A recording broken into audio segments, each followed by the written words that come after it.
It began on an ordinary, rain-soaked night when I finally decided to claim the old house I had long dreamed of owning.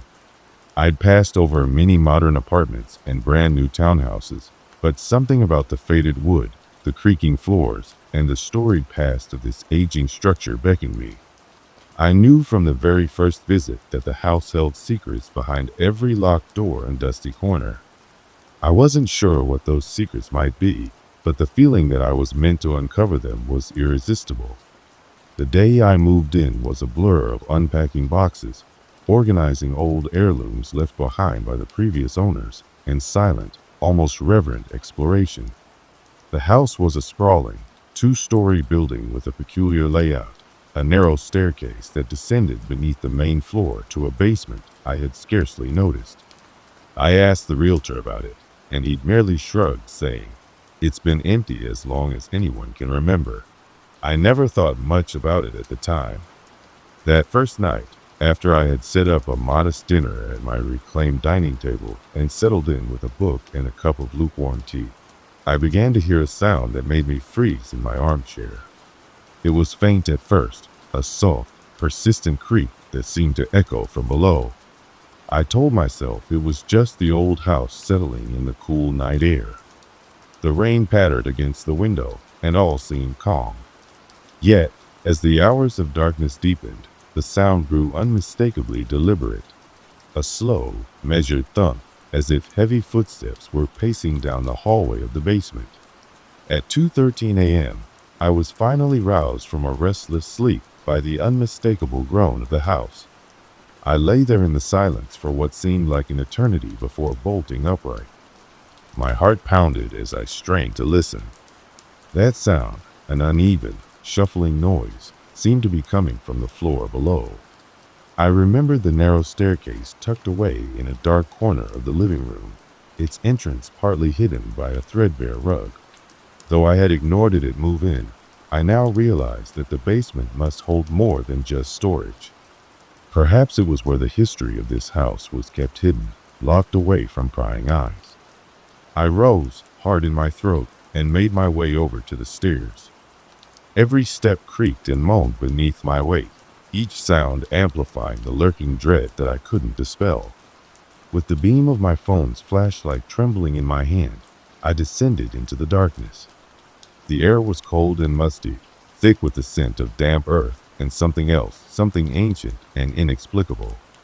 The narrow staircase led me downward in a slow spiral until I finally reached the basement door. Before I could push it open, I hesitated, swallowed hard, and listened. There it was again, the sound of footsteps, irregular and heavy, echoing like the measured pacing of an unseen presence. I pressed my ear against the cold, warped wood of the door, my skin prickling as I strained to catch even the faintest detail. There was silence on the other side now, yet I knew better than to trust that silence.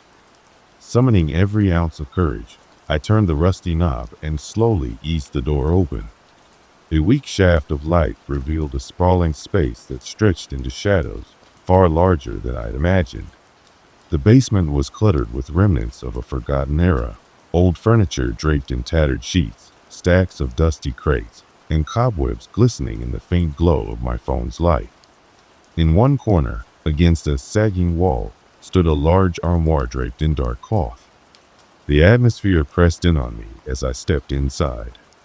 Every breath felt labored, as though I were inhaling the very grief and regret that had seeped into these walls over countless years. I wandered slowly among the relics, noticing details that made my skin crawl. Faded photographs in sepia tones that captured families long gone, letters and documents with dates that stretched back nearly 100 years, and odd trinkets whose purpose I could not decipher.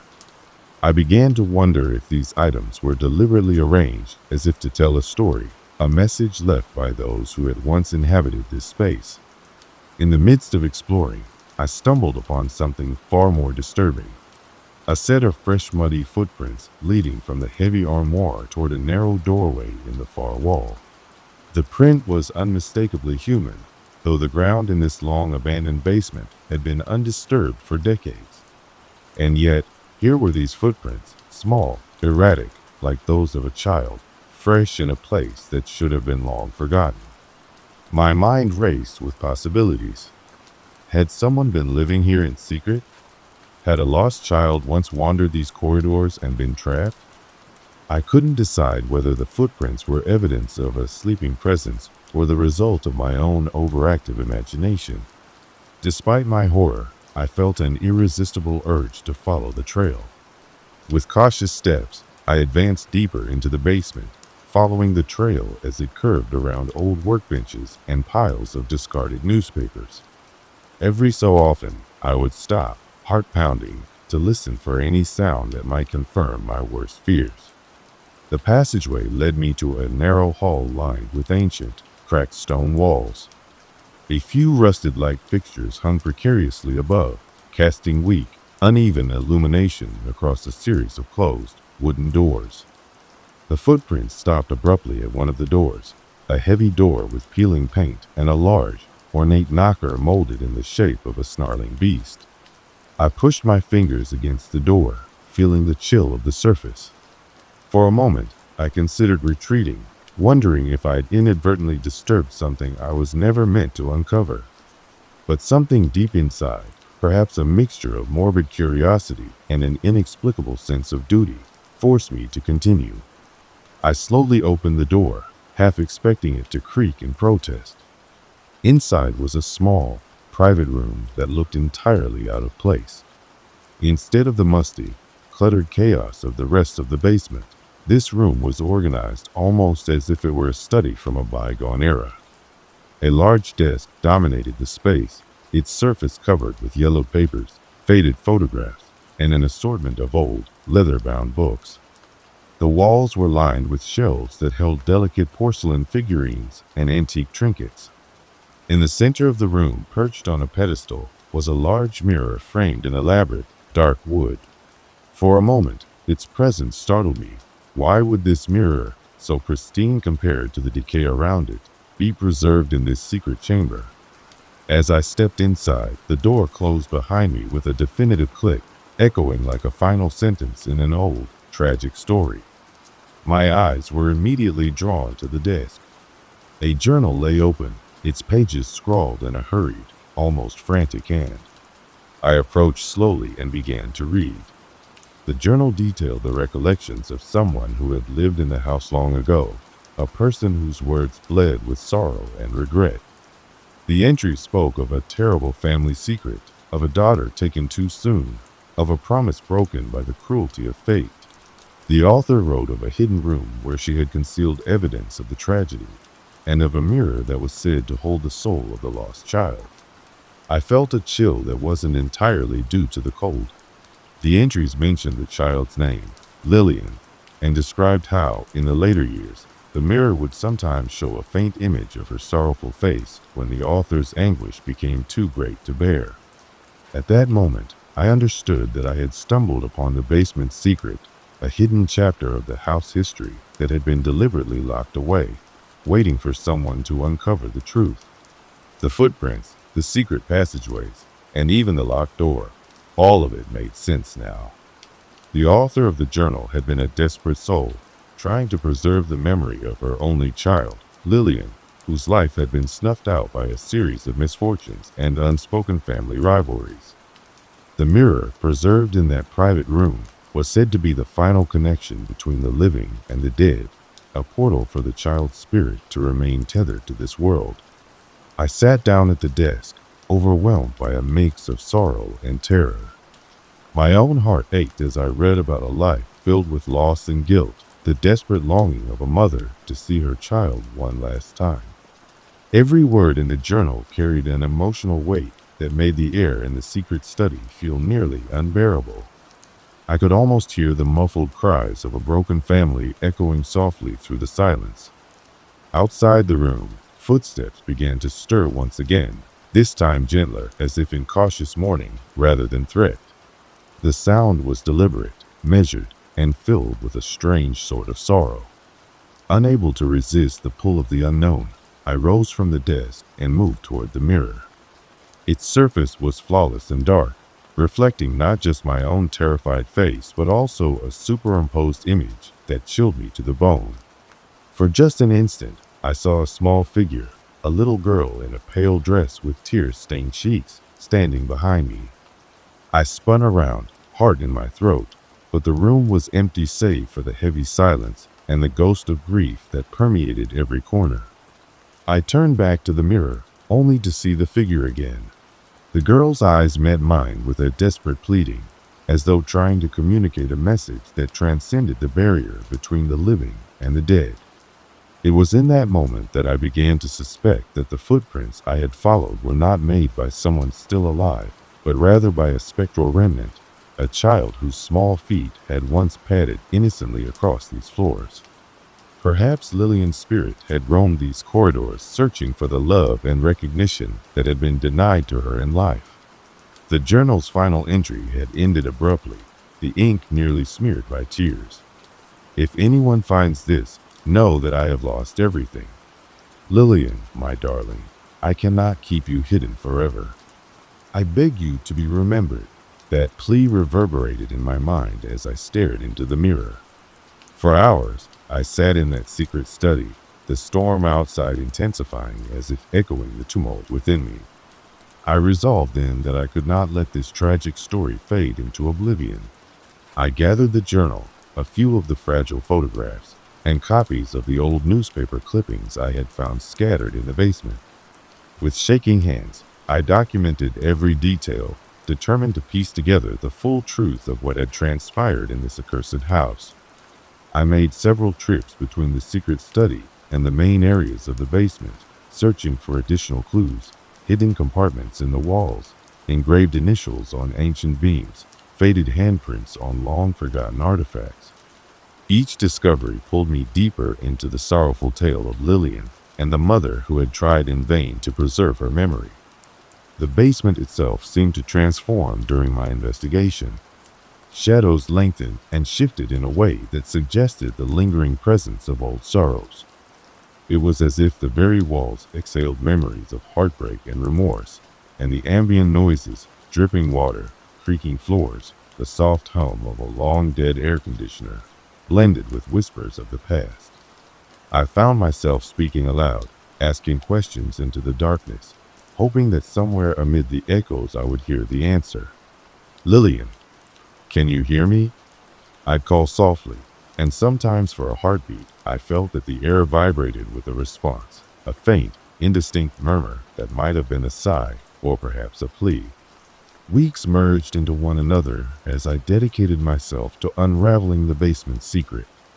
Each night, after ensuring the house was locked tight, I would descend into that labyrinth of sorrow with my camera and notebook, retracing the footsteps etched into the dust. I began to record the eerie sounds and capture images that defied conventional explanation. Flickering lights in abandoned corners, a child's laughter echoing faintly, though no living soul should be present, even moments when the mirror in the secret study reflected not my own face, but that of a small, weeping child. Sometimes I would find new sets of muddy footprints leading away from the study into even darker recesses that I had never seen before. I followed those trails with a mix of dread and determination, too afraid to look back yet compelled to uncover every hidden part of the tragic tapestry that clung to this house. One particularly stormy night, as the wind howled like a chorus of lost souls and the rain drummed relentlessly on the roof, I uncovered a final piece of evidence. In a cramped, neglected storage room off the main basement corridor, I discovered a trunk partially hidden beneath a faded tarpaulin.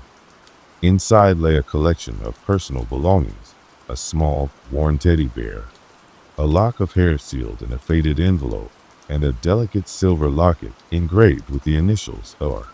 My hands trembled as I opened the locket, and inside was a tiny, sepia-toned photograph of a little girl whose sad eyes looked eerily like the apparition I had seen. This confirmation shattered any remaining hope that the haunting was but my imagination. I was in the grip of something far more real than I could have ever believed, a curse of memory and mourning that had persisted in the silence of these walls.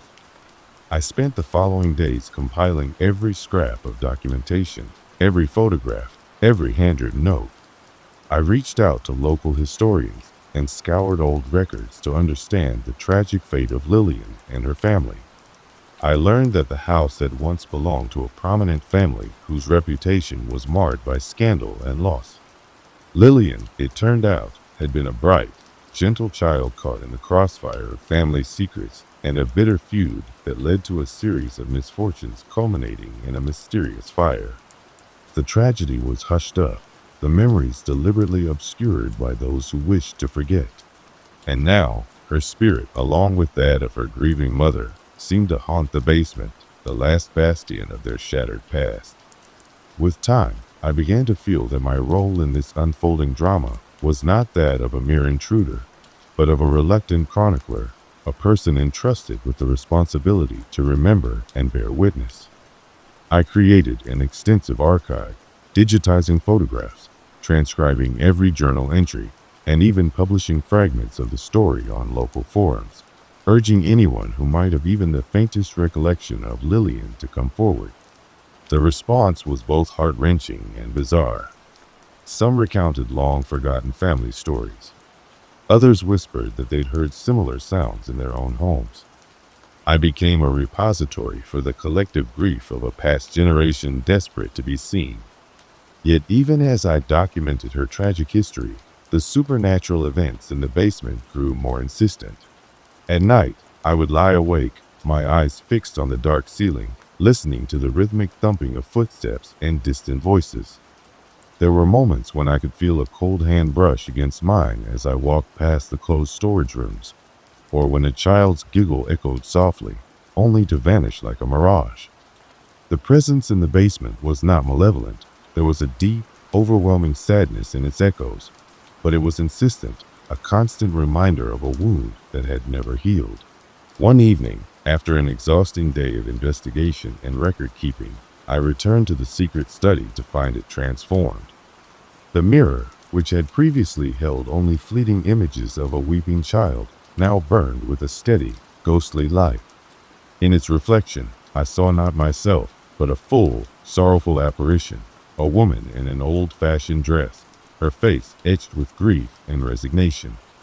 She appeared to be silently pleading with me, her eyes silently demanding that the truth of her loss be acknowledged. For what seemed like hours, I stood there transfixed, unable to tear my gaze away from the haunting image. In that moment, I finally understood that the basement's secret was not simply a series of random hauntings. It was a call to remember, to honor the legacy of pain and tragedy that had been walled away for far too long. I gathered my courage and addressed the apparition aloud. I will remember you. I promise I will not let your story fade into oblivion. Whether it was my words or the raw emotion behind them, the air in the room seemed to vibrate with a bittersweet relief. The apparition slowly faded, leaving behind only the soft glow of the mirror and the quiet thud of my own heartbeat. I knew that the process of healing would be long and agonizing, but at least, for now, I had done my part to break the silence.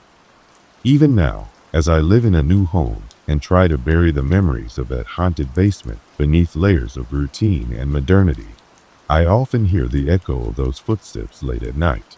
I preserve the journal and photographs in a safe place and continue to share Lillian's story with anyone willing to listen. The basement's secret is now a part of me, a reminder that the past never truly dies, and that every house, every relic, can harbor stories too painful to forget. I have learned that facing the ghosts of our history, however tragic and unsettling, is the only way to bring some measure of light into the darkness. In the echoing corridors of that basement, I found not just horror, but the profound, aching beauty of memory, loss, and ultimately, redemption. And so, whenever I hear a stray noise or catch a glimpse of a shadow in a quiet room, I pause, remember, and honor those who came before me, lest their secrets be lost in the silence forever.